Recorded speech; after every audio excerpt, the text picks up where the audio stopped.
I talk with a lot of people who are trying to understand the art of quickly thinking, responding, being present, sometimes being funny, or just basically having a very wise answer when somebody asks a question instead of hemming and hawing about, oh, which direction should we go? I do a thing called stream thinking, stream writing. I take one page a day. I give myself 10 minutes to write. Absolutely no editing whatsoever. The reason why is because the perfectionist already has a voice in your heart. But when you stream think and you get into the power of now, you understand how important it is to be a free-form writer. And all of a sudden, your mind begins to react immediately, and you're able to participate in situations where you come across as the leader and not necessarily somebody who's just trying to stay in a conversation. This is stream thinking. Today, we're reading from May 14th, 2022. My dog Jazzie is an escape artist. We've talked about this so many times. Since day one, she has figured out how to unlock doors and how to break free of kennels. In front of her own veterinarian, she walked over to the closed door, opened it, and took off. Right there in front of the vet. Now, according to research, dogs that discover the art of escaping are bored or lonely. It's usually when we're gone that things begin to unravel. And I grip that. She's lonely. She's very close to each and every one of us in this family, which the dog trainer told us, do not do that. Do not do that. The goal was to make her what she is, a dog.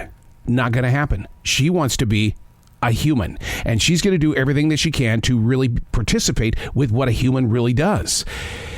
And how dare we leave her behind in a kennel, because that just doesn't seem too human.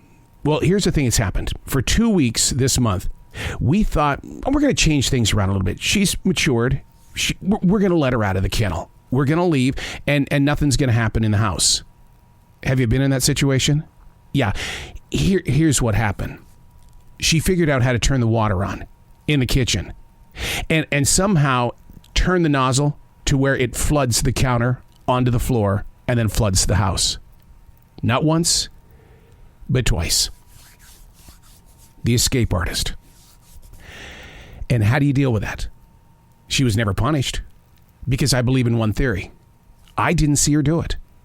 I didn't see her do what she did to basically our foyer area. I didn't see it. I didn't see her do anything wrong. I'm just assuming that it's her. Could be a ghost, right? Above me right now in my attic, we're trying to get it out of there. It's a raccoon. Did the raccoon get in the house and turn on the water? I didn't see it. Crazy way of thinking, right? It's also a way of forgiving. I've never raised a hand or really raised my voice at this dog because she is one of us. So as much as I did say in this writing on this May 14th, 2022, that all we ever wanted to do was make her a dog, all she ever wanted to do was be a human. We made her a human.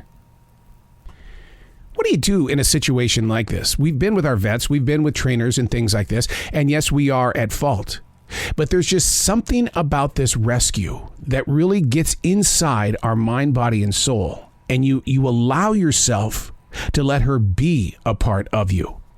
Maybe it was the COVID lockdown, during those days of doubt, fear, shame, during those moments of, I don't know what's going on. Jazzie always proved to be the strong one. While we questioned the headlines, she was never bothered by them. While we were afraid to go out there in the real world, she was never afraid to go out there. It was like she became the alpha dog, and basically we became her puppies. So maybe we became the dogs, and she said, yeah, you can ride this tail. I'm going to show you things that you're going to learn about yourself. Learning from your dogs. How do they do it? Instead of punishing them, why don't you listen to them and build up a relationship of communication and trying to understand why she's a disaster artist. And she has earned that because since day one of rescuing her, it's been one disaster after another one. How? Because of us. We're the ones that said, she's matured. Everything is fine. When we know in our hearts that a lion is always going to be a lion. Today might be a nice lion. Tomorrow, not so much. I'm Errol, and that's Stream Thinking.